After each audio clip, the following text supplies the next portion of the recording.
દ્વારકાધીશ હર હર મહાદેવ. આપ સૌમાં વસેલા શિવ તત્વને મારું વંદન છે. મારું નામ છે કાર્તિક શાસ્ત્રી ને આજે આપણે જ્યોતિષ શાસ્ત્રના ખૂબ જટિલ વિષય પર વાત કરવા જઈ રહ્યા છે, જેનું નામ છે વિષયોગ. વિષયોગ એવો યોગ છે જેનું નામ યોગ છે, પણ તે સંપૂર્ણ રીતે કામ તો દોષ જેવા જ કરે છે.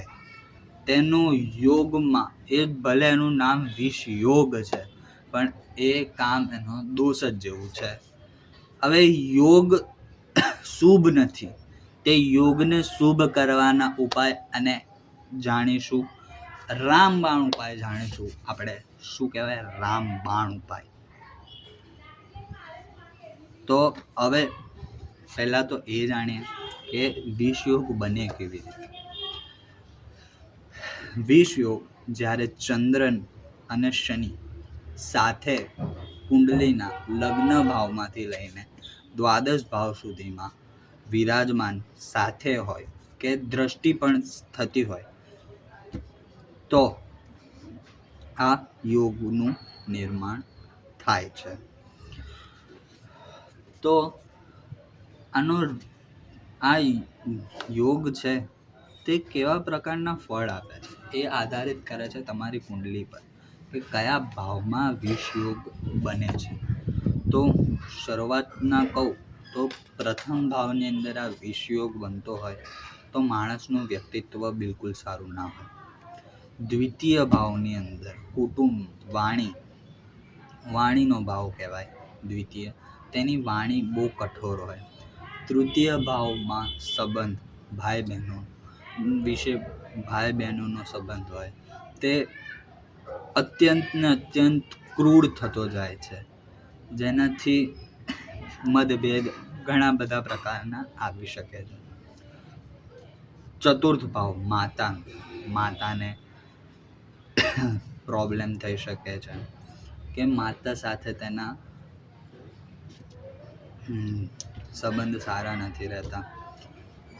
પંચમ ભાવની અંદર પ્રેમ સંબંધનો જે ભાવ છે, સંતાનનો ભાવ છે. જો પ્રેમમાં સફળતા નથી મળતી, જો પ્રેમમાં સફળતા મળી ગઈ હોય તો તેને સંતાન તેનું બરોબર ના થાય.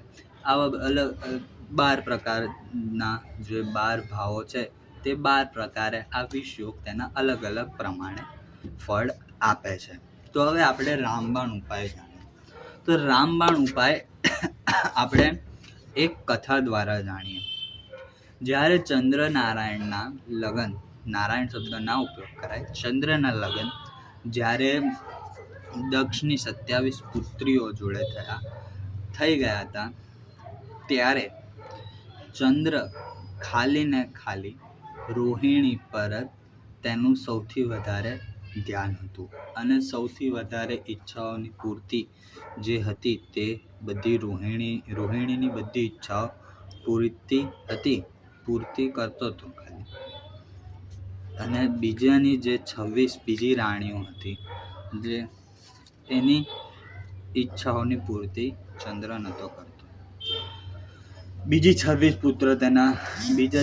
પુત્રીઓ તેના પિતા પાસે જઈને આ બધી વાત કીધી. ત્યારે દક્ષે ચંદ્રને શ્રાપ આપ્યો કે તું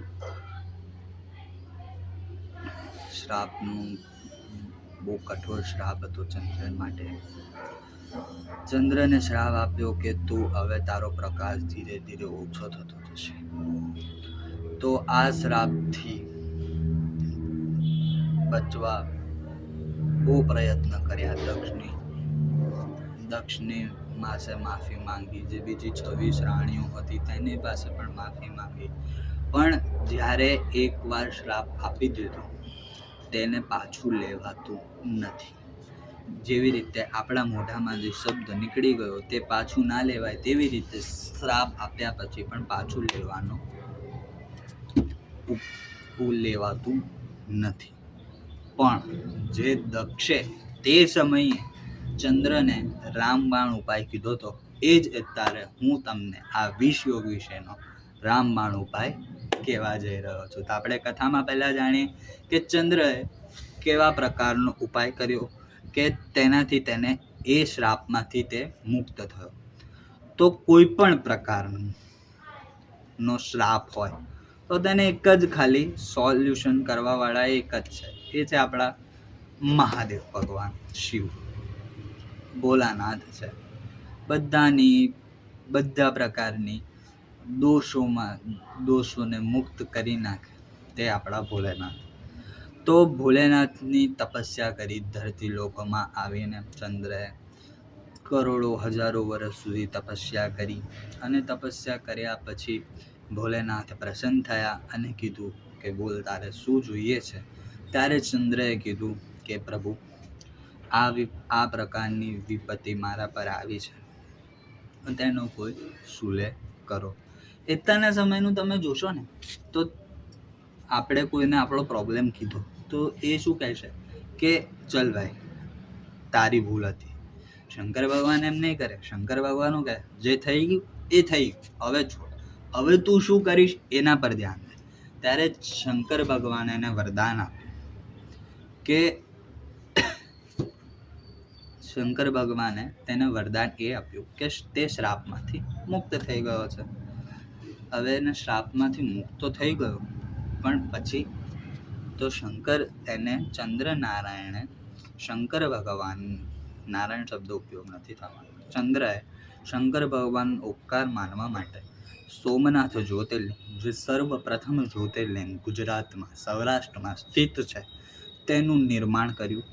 અને તે અત્યાર સુધી શંકર ભગવાનની સોમનાથ જ્યોતિર્લિંગ તરીકે પૂજવામાં આવે છે.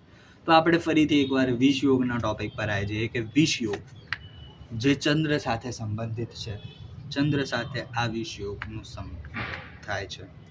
તો આ કેવી પ્રકારે કરીએ, તો પૂજા કેવા જ્યોતિર્લિંગની પૂજા કરવી, તો જેના કુંડલીમાં વિષ યોગનું સર્જન થતું હોય તે સોમનાથ જ્યોતિર્લિંગની પૂજા કરવી તેના માટે અત્યંત ફળદાયી મનાય છે. અને આ રામબાણ ઉપાય જે 100% પરફેક્ટ છે. પણ એક વસ્તુ એ ધ્યાન રાખવાની, તમે સોમનાથ જ્યોતિર્લિંગની પૂજા તમારા ડેલીના કરો છો, તમારા નિત્ય કર્મની અંદર તેનો તમે સમાવેશ પણ કરી લીધો છે, પણ તેનાથી એ વિષ યોગ ખાલી શાંત થશે. તે વિષ યોગના શુભ પ્રભાવ કેવી રીતે વધશે, પણ બહુ લો કેટેગરી. તો આનો બીજો રામબાણ ઉપાય શું કે હવન ઇત્યાદિ કર્મથી જ્યારે દ્વાદશ જ્યોતિર્લિંગની પૂજા એક સાથે કરે ત્યારે આ વિષ યોગ ટોટલી એના દુષ્ટ પ્રભાવોને બંધ કરે અને તેના શુભ પ્રભાવ આપે છે. જે યોગ છે ને એ દોષ બનાવે છે, પણ એ દોષને કાલસર્પ દોષ વિષ યોગ વિશે આપણે ચર્ચા કરી છે. આગળના વિષય પર આપણે નવા ચર્ચા કરીશું. તો આ સાથે હું મારી વાણીને વિરામ આપું છું અને ફરીથી આપ સૌની અંદર વસેલા શિવ તત્વને નમસ્કાર કરી હું વિદાય લઉં છું. જય દ્વારકાધીશ. હર હર મહાદેવ.